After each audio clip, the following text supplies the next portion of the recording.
नमस्कार, भारत के पहले digital mobile news channel metro TV में आपका स्वागत है। मैं हूं अनामिका। बुलेटिन की शुरुआत करते हैं आज की हेडलाइन से। श्रीनगर एनआईटी में फिर तनाव बढ़ने की आशंका। दिल्ली से तिरंगा लेकर 150 युवक रवाना। राज्य सरकार ने हालात सामान्य होने की जताई उम्मीद। आसाराम के एक शिष्य ने किया सनसनीखेज खुलासा। आसाराम पर लगाया गवाह पर हमले की साजिश करने का आरोप। शराब कारोबारी विजय माल्या ने ईडी से मांगी मई में पेश होने की मोहलत। बैंक के प्रस्ताव ठुकराने का दिया हवाला। फ्रीडम 251 स्मार्टफोन बनाने वाली कंपनी को बड़ी राहत। इलाहाबाद हाईकोर्ट ने कंपनी के खिलाफ दर्ज एफआईआर को बताया अपरिपक्व। और सचिन तेंदुलकर को केंद्र सरकार ने सौंपी बड़ी जिम्मेदारी। स्किल इंडिया अभियान का बनाया ब्रांड एम्बेसडर। युवाओं को प्रोत्साहित करने की होगी कोशिश। श्रीनगर एनआईटी में हुए विवाद के विरोध में दिल्ली से करीब 150 छात्र तिरंगा लेकर श्रीनगर के लिए रवाना। उधर इस विवाद में जम्मू कश्मीर के डिप्टी सीएम निर्मल सिंह के साथ छात्रों की करीब 6 घंटे की मैराथन मुलाकात हुई। इस दौरान सिंह ने छात्रों को सुरक्षा का भरोसा देते हुए कहा कि दोषी पुलिस अफसरों के खिलाफ कार्रवाई की जाएगी। सिंह ने बताया कि इस मामले में मैजिस्ट्रियल जांच चल रही है। निर्मल सिंह ने सोमवार तक हालात शांत होने की जताई उम्मीद है। उन्होंने कहा कि छात्रों ने अपनी सुरक्षा का मामला उठाया है और हमने उन्हें पूरी सुरक्षा मुहैया कराने का वादा किया है।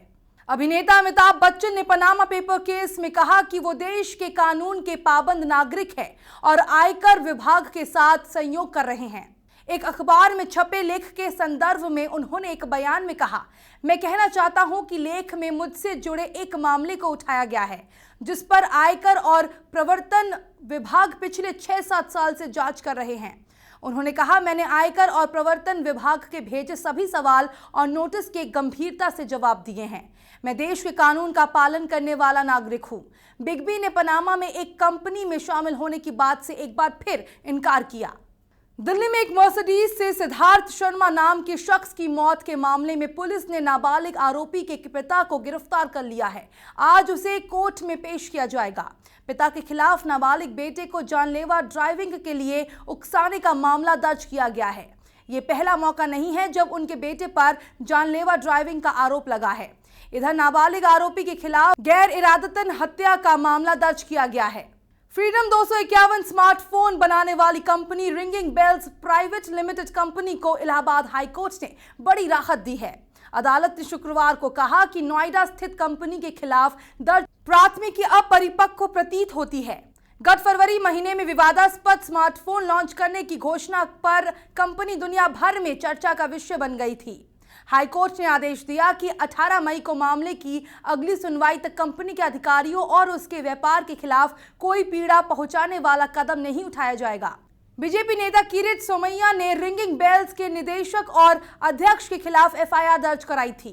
राष्ट्रीय सुरक्षा सलाहकार अजीत डोभाल ने अपने पाकिस्तानी समकक्ष नसीर खान जांजुआ से फोन पर बात की है।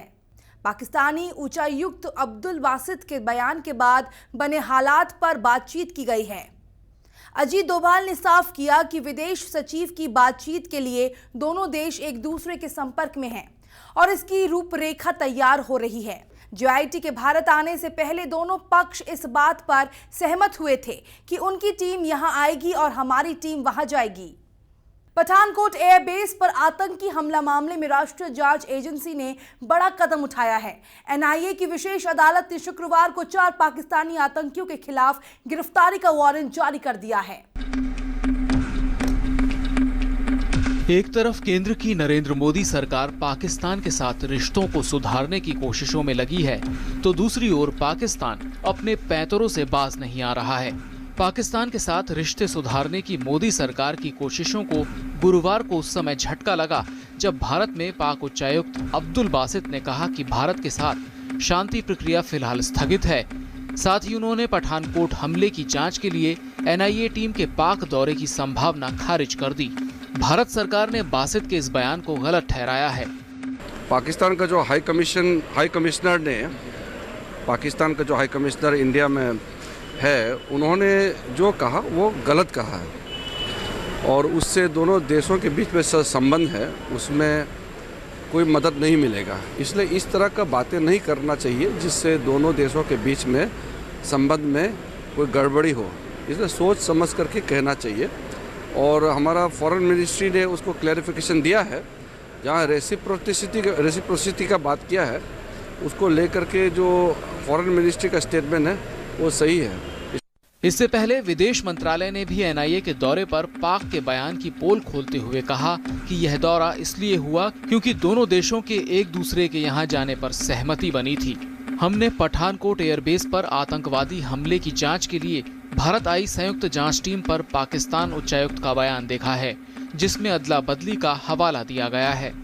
मंत्रालय इस मामले में साफ करना चाहता है कि जीआईटी के दौरे से पहले 26 मार्च 2016 को भारतीय उच्चायुक्त ने औपचारिक तौर पर पाकिस्तानी विदेश मंत्रालय को सूचित किया था कि सहमति इस शर्त पर बनी है कि ये अदला बदली पर आधारित होगा और मौजूदा कानूनी प्रावधानों के मुताबिक उनका पालन किया जाएगा।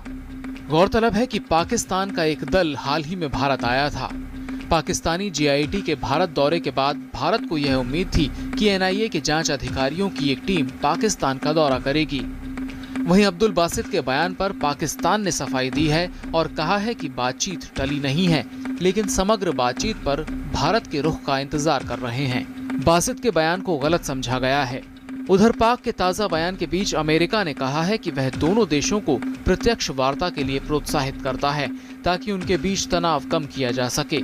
अमेरिका कुछ भी कह रहा हो, लेकिन पाक है कि अपनी हरकतों से बाज नहीं आता।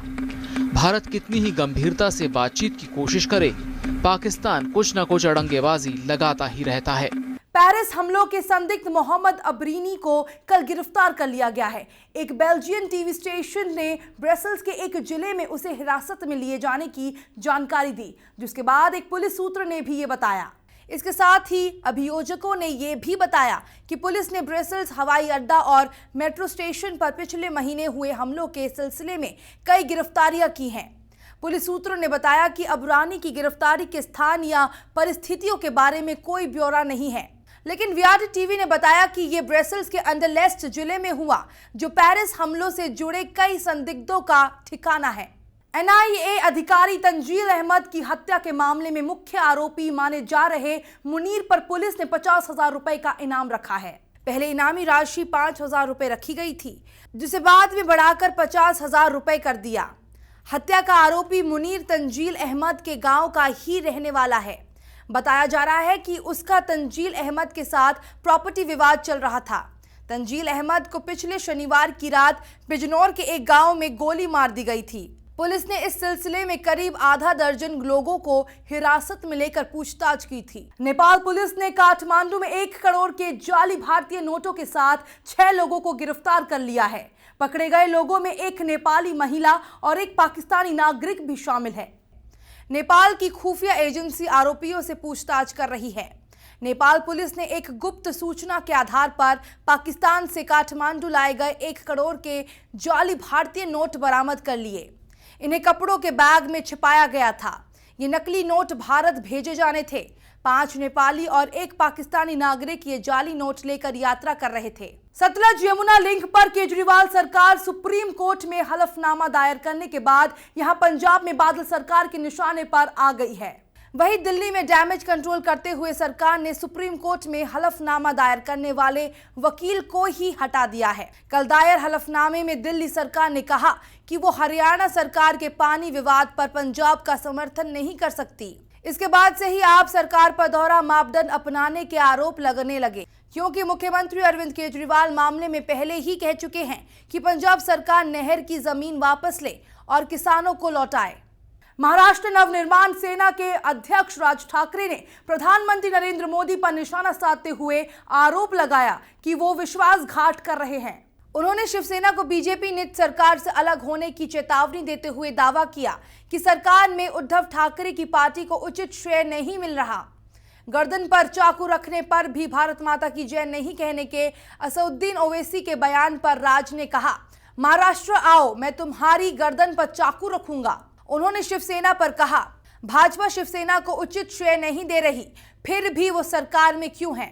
आसाराम बापू के यहां गिरफ्तार किए गए एक शिष्य ने बड़ा खुलासा करते हुए पुलिस को बताया कि प्रवचनकर्ता आसाराम ने साल 2008 में यहां अपने आश्रम के पास 2 बच्चों की रहस्यमयी मौत के सिलसिले में अपने खिलाफ गवाही देने वाले गवाह को मारने की साजिश रची थी। पुलिस के मुताबिक आसाराम के अनुयायी केडी पटेल को कल यहां एक अदालत में समर्पण के बाद गिरफ्तार किया गया। उसे पुलिस पूछताछ में उक्त खुलासा किया। पटेल ने कथित तौर पर गवाह राजू चांडक पर हमले के लिए पैसे का बंदोबस्त किया था। देश में पहली बार हीरा खानों की नीलामी होने जा रही है। मध्य प्रदेश पन्ना जिले में स्थित हीरा खानों की नीलामी के लिए अगले सप्ताह निविदा आमंत्रित करने का नोटिस निकालेगा। खान सचिव बलविंद्र कुमार ने कहा कि खानों की नीलामी अगले महीने होगी। उन्होंने कहा कि राज्य सरकार खान पट्टे के लिए अगले सप्ताह नोटिस निकालेगी। इसके बाद निविदा की प्रक्रिया पूरी होने में 3 सप्ताह का समय लगेगा। फिलहाल देश में सिर्फ सार्वजनिक क्षेत्र की NMDC की भारत में संगठित क्षेत्र की हीरा उत्पादक है। कंपनी के पास पन्ना में मजगावन खान है। ये सालाना 81,000 कैरेट का उत्पादन करती है। क्रिकेट के महान बल्लेबाज सचिन तेंदुलकर को केंद्र सरकार ने स्किल इंडिया अभियान का ब्रांड एम्बेसडर बनाया है। इस पर मास्टर ब्लास्टर ने कहा कि यह अभियान भारत के लिए देश में मौजूद युवा ताकत का पूर्ण इस्तेमाल करने का अच्छा मौका है। सचिन को अभियान के साथ जोड़ने पर MSDE मंत्री राजीव प्रताप रूडी ने कहा कि सचिन की कहानी हमारे समय की सर्वश्रेष्ठ कहानी है। वो उनमें से हैं जिन्होंने अपनी प्रतिभा का बखूबी इस्तेमाल किया है। वो वैश्विक स्तर के ब्रांड है जिसने अपने कौशल से क्रिकेट की सेवा की है और काफी लोगों को प्रेरित किया है। बॉलीवुड की तड़क भड़क के अलावा वेस्ट इंडीज के क्रिकेटर ड्वेन ब्रावो के smash hit rap champion dance जैसे रंगारंग परफॉर्मेंस के साथ कल मुंबई में इंडियन प्रीमियर लीग के 9वें टूर्नामेंट के उद्घाटन समारोह का आयोजन किया गया। लगभग 2.25 घंटे चला ये कार्यक्रम पिछले सत्र के उद्घाटन समारोह जितना शानदार नहीं था, लेकिन बॉलीवुड के सितारे यहां national supporters club of India के सरदार वल्लभ भाई स्टेडियम में लोगों का मनोरंजन करने में सफल रहे। इस सीजन का पहला मुकाबला आज मुंबई इंडियंस और नई team rising Pune super joints के बीच मुंबई में ही खेला जाएगा। इस बार IPL में राइजिंग पुणे नई टीम है जिसके कप्तान महेंद्र सिंह धोनी है। खबरों के सफर में फिलहाल इतना ही। देश दुनिया की पल पल की खबरें हम आप तक पहुंचाएंगे एक नए अंदाज में आपके मोबाइल फोन के माध्यम से। तो आप जुड़े रहिए मेट्रो टीवी से। तब तक के लिए नमस्कार।